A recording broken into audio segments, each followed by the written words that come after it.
আউযু বিল্লাহি মিনাশ শাইতানির রাজিম। বিসমিল্লাহির রহমানির রহিম।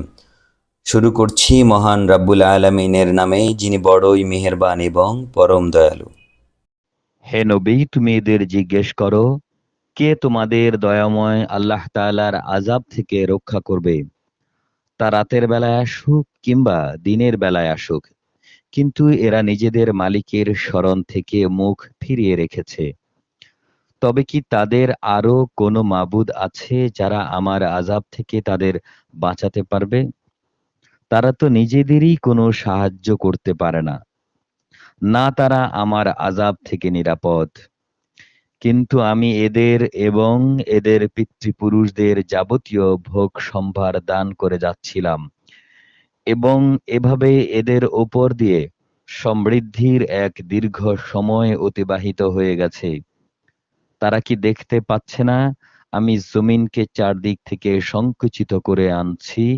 তারপরও কি তারা বিজয়ী হবে বলে আশা করে? হে নবী, তুমি বলো, আমি শুধু ওহী দিয়েই তোমাদের জাহান্নামের ভয় দেখাই, কিন্তু এই বধিররা কোনো ডাকই শুনতে পায় না। তাদের সতর্ক করা হলেও তারা কিছুই শুনতে পায় না। অথচ তোমার মালিকের আযাবের সামান্য কিছু অংশ যদি এদের স্পর্শ করে, অবশ্যই তখন এরা বলবে, হায় দুর্ভাগ্য আমাদের, আমরা সত্যিই জালেম ছিলাম। কিয়ামতের দিন আমি ন্যায় বিচারের জন্য কিছু মানদণ্ড স্থাপন করব। অতঃপর সেদিন কারো ওপরই কোনো রকম জুলুম করা হবে না। যদি একটি শস্যদানা পরিমাণ কোনো আমলও তার কোথাও লুকিয়ে থাকে, হিসাবের সময় তাকে আমি যথার্থই এনে হাজির করব। হিসাব নেয়ার জন্যে আমিই যথেষ্ট।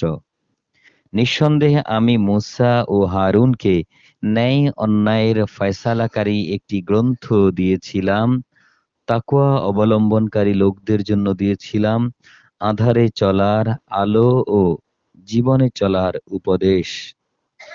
এটা তাদের জন্যে যারা আল্লাহ তাআলাকে গায়েব থেকে ভয় করে এবং তারা কিয়ামত সম্পর্কে ভীত সন্ত্রস্ত থাকে।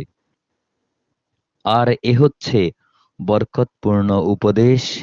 আমি এটি নাজিল করেছি। তোমরা কি এর অস্বীকারী হতে চাও? মহান আল্লাহ যা বলেছেন সত্য বলেছেন।